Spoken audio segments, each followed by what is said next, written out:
we're going to be really quick. There have been some things that I've developed with making this car. So, the rear half of it is about where it belongs. And I'm going to try and cover this quick because I might just fall asleep on the floor because I'm tired. So, there we go. So currently, the cowl is bolted down square.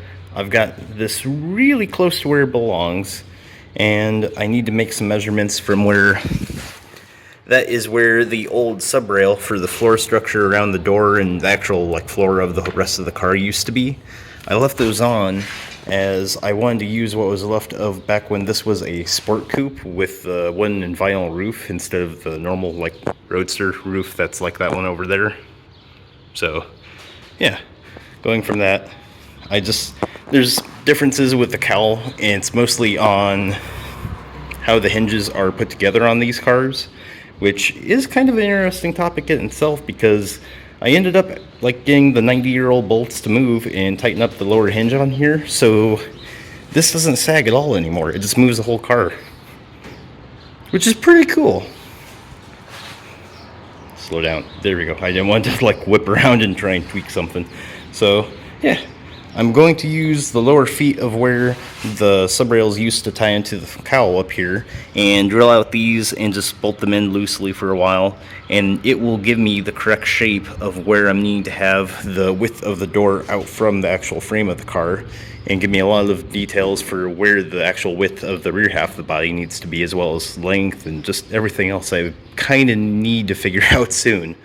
But the plan is I'm going to, well, obviously get these bolted in, but I'm going to cut somewhere around here and leave it where it's stepped in for the actual door panel itself once the door is closed, and then weld a vertical piece of steel coming up that will tie into my 1x2s running back following roughly this shape, and then go into a, how I say it, another 1x2 crossing over this part of the frame that will then add a lot more structure and help brace everything, and then hopefully tie in somewhere around this area to help, well, support the body at that point.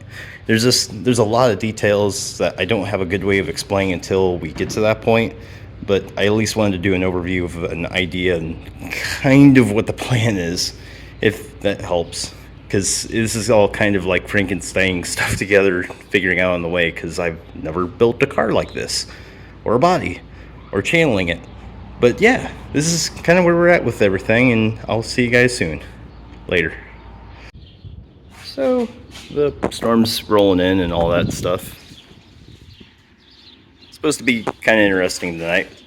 I need to get all this garbage out of the way and shove the Festiva in here, then it'll be the Yaris, and then the Miata will go behind the truck because I haven't had time to part out too much other than most of the back of it, and finish up for the day. So I am getting the sub rails taken off of this structure now. I've got one of these cleaned up. I need to cut what's left of the substructure on this part of the back half of the Model A body still, and then this foot right here will tuck behind this part of the structure where, well, you can actually see it. Their triangle used to be attached here and then to the sub rail down here. And once I get all that out of the way, I'll have a really good reference from tying to this structure to the front foot area I was talking about earlier, from this to this area. And then I'll just start building up my stuff. This conveniently was cut about right already. I don't know why I last used it on, but it's already about the right width, so I'll just keep using it. I got another piece of bar stock that should be the right length to make this piece, or the bar from there to there, and vice versa. I'm really tired. I shouldn't be trying to work anymore, but that's what you get when I am bored. So yeah, that's the last update. I'll see you guys hopefully if the weather doesn't destroy stuff. All right, today had a few friends stop by, got some errands done, got some bread and hot dog buns for Dad since he's wanted to cook out for some stuff this evening and for the week. I bought a bunch of garbage for 175 bucks. The guy wants to buy his Boss Mustang back for 100 bucks. He's just kind of a sort of a related friend of like my dad and whatnot, but he's trying to get money around for a house, so he's wanting to buy that back, and the rest of it's like free game for me to try and figure out how to fix and do something with. Traxxas Slash, some Arma buggy truck thing that's kind of garbage, and a 50-inch TV that will replace that one. So I feel like that's a pretty good way to kind of have a little project thing going on itself. And current update with A is I've got both sub rails bolted into the car up front. I got all the pieces of it hammered flat where they were supposed to go, and I have measurements for, there we go. I need to actually put the bolt in right on this rivet hole right here, and I need to get roughly 36 and 11/16 distance between the center point of this, or that stud over there, to this one, and make sure it's equal distant from the frame rail to this side and vice versa to that side. Once I do that, then I know that I have a square area of how the body is forming outward to the back half of the body, and I can actually set my 1x2 this way, and then start getting my 1x2s cut and angled to follow the actual straight line where this used to be for some wood pieces to actually go to the inside of, and make it where it just is square, and have some drop down steel come down to this, and then I'll have my lower door jamb and a really good area to then start making the structure here. All right, that's clamped, that's clamped, that's clamped, that's clamped. I'm going to take measurements from the square edge of the back area of this to this, and I should have the same distance from anywhere along this piece and this piece. Well, should be square basically with each other. Then I'm going to try and get some measurements from the distance from the frame rail here to the back edge of the 1x2, and same thing back here, and try and make sure everything's equal distant from each other, because where I'm at with everything else, I've got the same 3 3/4 inch distance from the frame rail to the studs I've measured from back here and made sure they're actually level in both my X and Y axis. And when I try and, when I've had the doors shut, I have the same distance of roughly 1/4 inch away from everywhere along this seam to this edge of the door, and vice versa on that side. Hopefully that helps anyone else who's fighting with this stuff. Hopefully once I get all this tacked in place and measure and all that, I'll be able to then shuffle this forward and cut out my front braces here, there, and these two pieces of 1x2.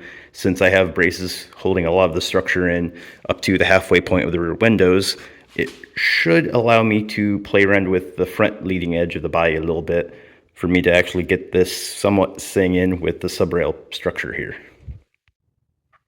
All right.